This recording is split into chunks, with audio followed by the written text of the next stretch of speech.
क्या हुआ भाई, हंस क्यों रहा तू भाई? अबे हंसने वाली बात है भाई। कौन सी बात? अबे यार, मेरी बीवी ने जुड़वा मूवी देखी उसके जुड़वा बच्चे पैदा हो गए। इसमें ऐसे भी होता है? हाँ भाई, होता है, सच में ऐसा होता है।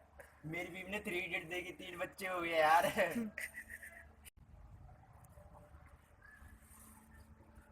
क्या हुआ? क्या हुआ भाई सुमित? अब तेरे को क्या हो गया? क्या हो गया भाई तेरे को? यार मेरी बीवी प्रेग्नेंट है। तो तेरी बीवी ने भी कोई मूवी देखी थी क्या? हाँ यार मैं घर जा रहा हूँ।